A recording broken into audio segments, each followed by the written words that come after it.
Hi, in this video we're going to cover cost of goods, COG, sometimes called landed cost, but for the purposes of Amazon sellers, they're basically the same thing. So what this is a calculation of how much it actually costs for your product, not just the actual product itself, but then all the other costs to get it into your warehouse if you're using your own warehouse, or Amazon's warehouse if you're using Amazon's warehouse.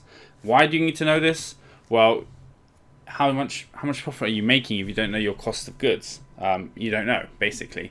You need to calculate this accurately so you can then price your product correctly, see how much you're really making. And sometimes you'll be shocked because the base product itself might cost $3 or $4, but when you add in all the other costs, you find that the total cost of your product might be $8 or $9, and you thought you weren't paying so much for it. So it's really important. First of all, if you know the total costs, you can then see how you can reduce those costs as well, where you can cut those costs down. For example, on the product cost, on the packaging costs, maybe the shipping you can reduce, maybe your other areas like the duties, you're using too high a duties rate. There's ways to then cut that cost down, or you may find that the product just isn't profitable and you should probably stop doing it because you're losing money selling it because you can't sell it at a high enough price. So either way, you need to know your cost of goods to be able to tell exactly how much money you're making and exactly how well your product is doing. And you can use Zillionaire then to input your cost of goods, and if your cost of goods changes over time, and I'll explain that in a minute as well, then you can change that in Zillionaire to reflect that. So you can see accurately every day how much profit you're making, every week, every month, whatever time period you choose in the Zillionaire tool instantly. And basically, why does your cost of goods change? Well, if you order 1,000 units today, they might be $10 a unit. But if you order 3,000 units next month, they might be $8 a unit. So the cost of goods can change over time. Your profit margin can increase or decrease over time. Each order is different. You don't have to get it exact. I think a good strategy is to just use an average of the cost of your product over the last 6 or 12 months. Then if there's a big change, you can update it. I mean, if your price really drops or your price really increases, then you can update the cost of goods. But otherwise, a 12-month average is good enough. So what goes into the cost of goods, landed cost, price? First of all, the product itself. So let's say you're selling a pair of Nike sneakers or Adidas sneakers, or you're selling a mobile phone case. It's the product itself, so the raw cost of the product. Then on top of that, you might have packaging, labeling, you may have to put a tag on the product, whatever it is, whatever goes into making that product final for the consumers, that's also included into the costs as well. Next, you might be testing your product. If you're selling supplements, for example, or if you're selling from China, you might do a QC inspection. There's a cost there really of several $100s for a test before the product gets shipped out. So you might want to include that as well. It's a relevant cost of goods, landed cost that you can include too. You may or may not have it.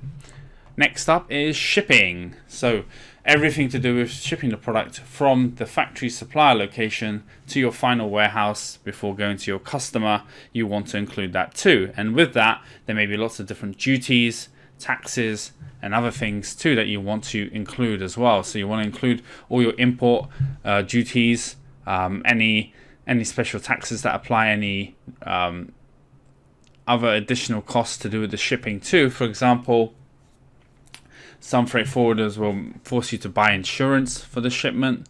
There may be additional trucking costs on the final delivery. So what you're doing really is for the whole order. Let's say I ordered 1,000 units, shipping it cost $3,000, insurance was $300, the truck was $800. You're adding up all of these costs, all the total, and then I might get to say $10,000 for shipping for getting the 1,000 units into my warehouse. Then I divide the 10,000 by the 1,000 units, and that gives me my cost of goods. So it's $10 a unit. So yeah, for the purposes of FBA, the definition really is how much does it cost you to get your final customer ready product for 1 unit in FBA. So that's the product cost, the labeling, the shipping, the taxes, the duties, the insurance, the testing, the quality control, all of that. So this 1 unit cost me $8.73. Once you know that, then there's a lot you can do with that number. You can probably slice 20-30% off it using good sourcing and manufacturing control over time as well. So Why is it useful? It's really so that you know exactly how you're doing. And I did a product before on Amazon where I know I was the lowest cost purchaser of the item. I was buying 40-foot containers a time of the item. I was the #1 ranking product. I've sold this product since, so it's no longer relevant. But at the time, I mean, I was buying it for a very, very low price because I was buying in big quantities, shipping in big quantities. Everything gets, the costs get reduced and reduced and reduced.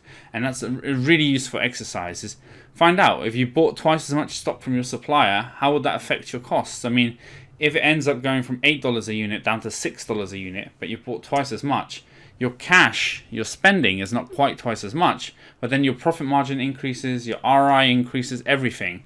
So I found that it was better for me to buy about 6 months of stock at a time, because the lower pricing made up for the fact that I'm buying so much stock. You know, I was making an extra 30-40% profit margin because I was able to knock a few dollars off the total costs of everything. So it's really useful as a first step to see how you can make more profit, and also what should you price your product at. If it costs you $8.50 to get it all in and you're selling it for $11, after FBA fees you're losing money.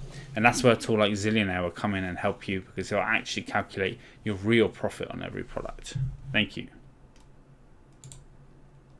Are you looking to grow your Amazon business? Zillionaire is the best Amazon metrics software.